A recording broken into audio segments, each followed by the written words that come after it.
Sometimes I wonder. I see the president saying certain things, and I say to myself, I wonder what Maharaj is doing watching this. I wonder if he's going, damn, here we go again. Do you sometimes respond like that? No, in my job, the issue is that you can never do a job unless you are well tuned to it and you are focused on what's the way forward. So you expect some crap is going to be spoken. Whatever happens, got to find a way forward. The country needs a way forward. Now, on a serious note, do you think our president, your honest opinion, outside of now being a spokesperson, etc., do you, out of your experience as a loyal cadre person that has been part of the struggle for many years, do you think our president is a nation builder, in your opinion?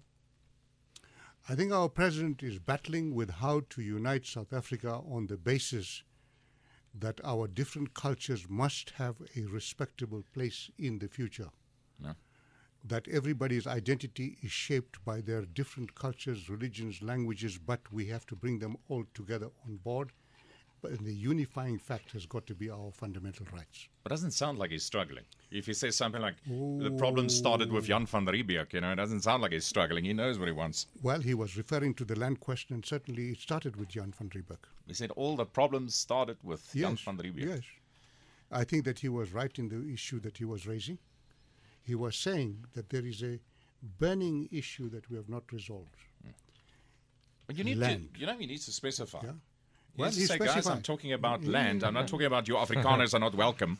We're talking about land right now. Thank you. You put that against the fact that he is the one president that has been to the squatter camps, been to the poor whites, and has been speaking to them.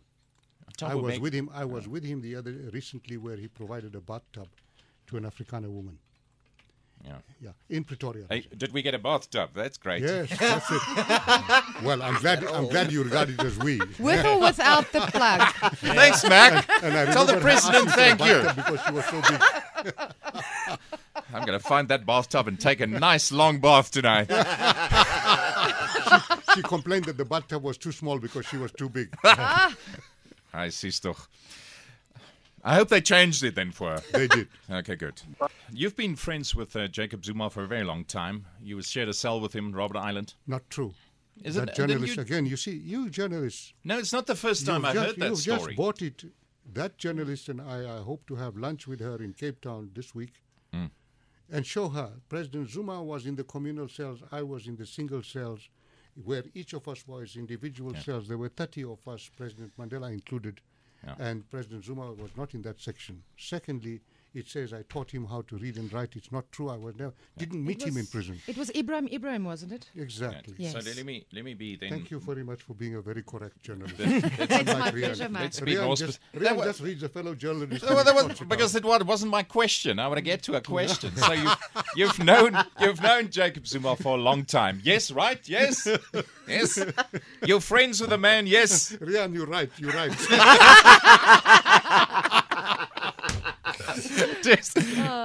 Does he sometimes say to you, Mac, I've had enough of this now. I think I should retire. Like, I cannot handle all of this. Or is he the Teflon man, nothing gets to him? With me, my life has taught me that there is a point at which I have to slow down. With him, I find that when he's with ordinary people, he gets energized.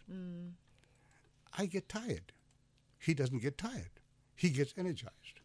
Now, as long as you have that makeup and your party supports you and you are voted in, then you will stay there. But you must get to him at some point. All this negativity, all the criticism. I don't know. I haven't seen it get to him. I know that earlier in the year he was tired and exhausted. Yeah. But look at how he's bounced back. It's the wives. Yeah. Maybe I should do that. I'll try that in my retirement.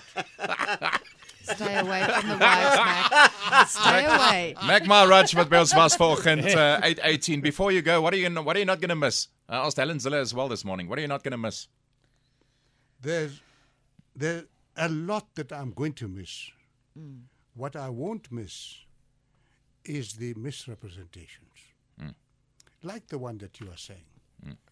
The myth that I was with President Zuma in a cell, I taught him, is supposed to build up towards the fact that I am a Zuma man and a loyalist.